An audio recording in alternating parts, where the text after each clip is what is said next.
हा 32 वर्षाचा इसम म्हणजे निनावी म्हणून ॲडमिट झाला होता 16 जूनला रात्री 7:30ला. ह्या रुग्णाला 108 नंबरची जी ॲम्ब्युलन्स असते ते घेऊन आले होते. ह्या इसमाचा ॲक्सिडेंट झाला होता. बस त्याच्या पायावरून गेली होती रनवर आणि त्यानंतर 108च्या ॲम्ब्युलन्सनी त्याला घेऊन आले होते 16 जूनला. त्याला आपण भरती करून घेतलं आणि त्यानंतर सगळं बघून प्लॅस्टिक सर्जरी आणि ऑर्थोपेडिकवाल्यांनी त्याचे उपचार केले आणि 16 तारखेलाच त्याच्यावरती शस्त्रक्रिया करण्यात आली आणि सर्व उपचार करण्यात आले. त्यानंतर त्याची जखम थोडीशी ही झाली होती, तर जखमेचं पण परत दुसऱ्यांदा त्याचं ऑपरेशन केलं 27 जूनला आणि त्याचे सगळे ती जखम जी आहे टाके बिके सगळे टाकले गेले आणि त्याचे टाके 4 जुलैला काढलेले आहेत. जखम भरलेली आहे, त्याच्यावरती सगळे योग्य उपचार केलेले आहेत. आता परवाच्या दिवशी तो ॲब्स्कॉन्ड झाला आहे असं सांगण्यात आलेलं आहे. त्याच्यापूर्वी ह्या रुग्ण जवळजवळ 8 दिवसापासून डॉक्टरांना सांगत होता की मला घरी सोडून द्या, मला घरी सोडून द्या, खूप दिवस झाले आणि डेली तो रडत होता असं मला माहिती मिळालेली आहे. हा रुग्ण जो आहे तो जी माहिती मिळालेली आहे त्याप्रमाणे तो मध्य प्रदेशातला राहणारा आहे आणि बाकी त्याचं आमच्या सोशल वर्करनीही त्याचा शोध वगैरे घेण्याचा प्रयत्न केला, परंतु त्याचं रिलेटिव्ह कुणी असं काही सापडून आलेलं नाही. परत जिथं तो MP मधला राहणारा आहे तिथल्या पोलीस स्टेशनची आमच्या इथल्या लोकांनी संपर्क केला होता. त्यांना माहिती दिली असा असा इशम आहे, पण त्यांच्याकडनं आधी सांगितलं गेलं की आम्ही बघतो आणि तुम्हाला परत फीडबॅक देतो, परंतु नंतर त्यांचाही काही फोन केल्यानंतर रिस्पॉन्ड करत नाहीत. ते येरवडा पोलीस ठाण्यात याच व्यक्तीच्या संदर्भात आहे ज्या तुमच्या हॉस्पिटलचे डॉक्टर हे बेकायदेशीररित्या या रुग्णाला एका रिक्षात रात्री बसवून विश्रांतवाडीला निर्जनस्थळी सोडून आले.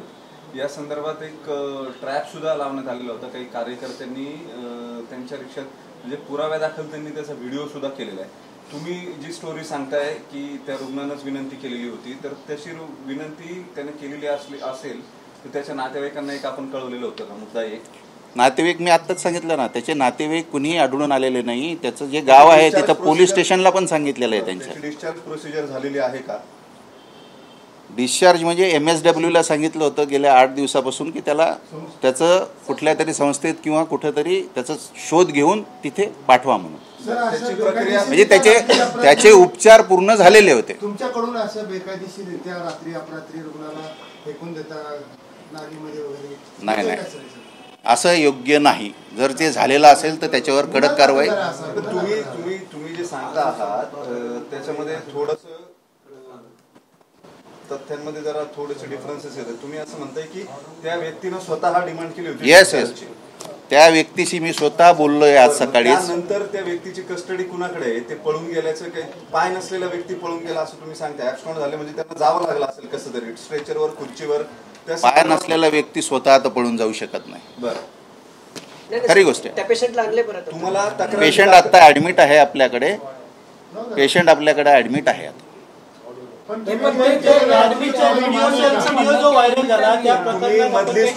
पेशंट इथून गेला, तो विश्रांतवाडीला सापडला, तिथून परत आणून ठेवलं इथं. याचं कारण काय? हे कुणी नेऊन सोडला? पेशंट विश्रांतवाडीला कसा गेला याबाबत तुमच्याकडे काय माहिती? त्याची आपण चौकशी लावलेली आहे. ते सर्व चौकशी करून त्याचा अहवाल येईल. आता चौकशी चालू आहे त्याची. आपल्याला तक्रार काय प्राप्त झाली या प्रकरणात? तात्काळ त्याची चौकशी करण्याचे मी आदेश दिलेले आहे. सर, प्रश्न अत्यंत साधा आहे. आपल्याला या सगळ्या प्रकरणामध्ये काय तक्रार प्राप्त झालेली आहे आणि त्याच्यावर तुम्ही काय कारवाई करणार? तक्रार काय?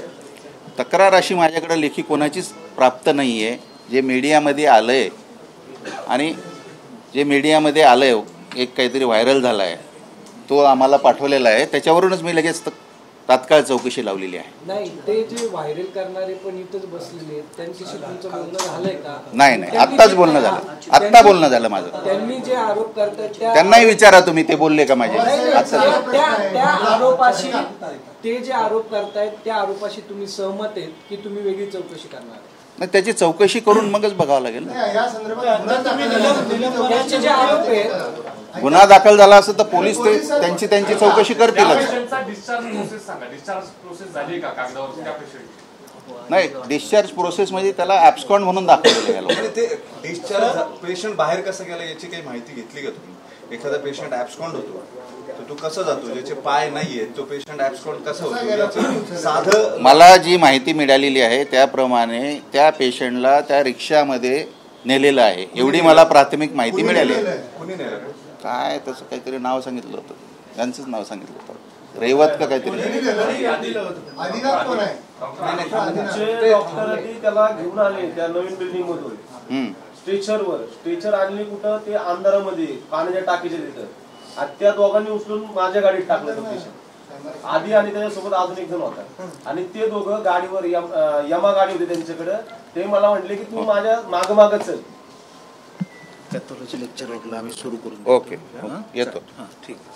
कोण आहे तुमच्याकडे? काम काय करतात? डॉक्टर आदिनाथ हे रेसिडेंट डॉक्टर आहेत, निवासी डॉक्टर आहेत, प्रथम वर्षाचे.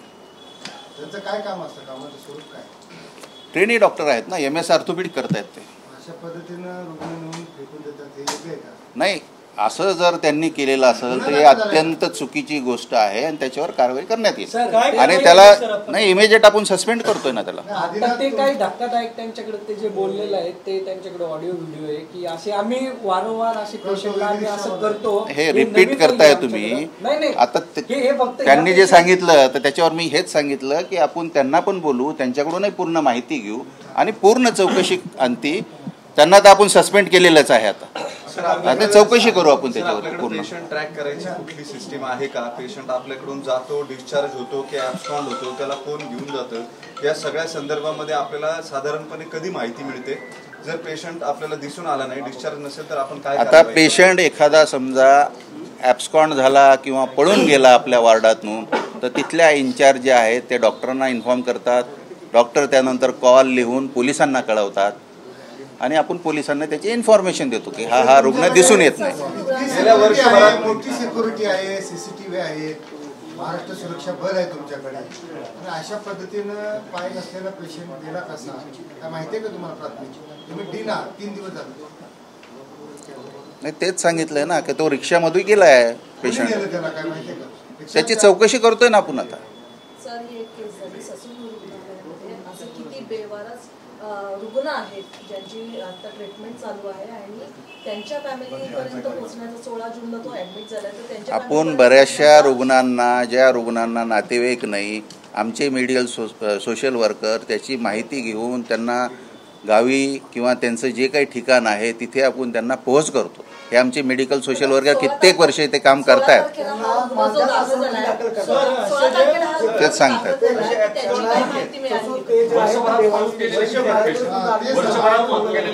त्याची मी माहिती घेऊन आपल्याला अवगत करतो. सर, 16 जूनला जर हा रुग्ण दाखल झालेला आहे तर त्याच्या घरची माहिती तुम्हाला मिळाली होती का? आणि त्यांच्या घरापर्यंत पोहोचण्याचा प्रयत्न केलेला? येस, डेफिनेटली त्यांच्या घरापर्यंत पोहोचण्याचा प्रयत्न केलेला आहे आमच्या डॉक्टरांनी. एकच मिनिट. इव्हन तो जिथला रहिवासी IMP असल्या MP-तला तिथल्या पोलीस स्टेशनला त्यांनी संपर्क केलेला आहे. मी आधी पण सांगितलं की त्याची आपल्याला परत काही त्यांच्याकडनं रिस्पॉन्स आला नाही. यांनी परत ट्राय केला, तिथंपर्यंत ते रिस्पॉन्ड करत नाहीत.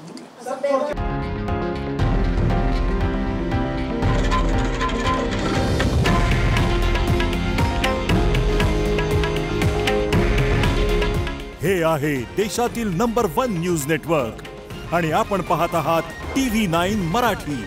काळजी तुमची, हित महाराष्ट्राचं.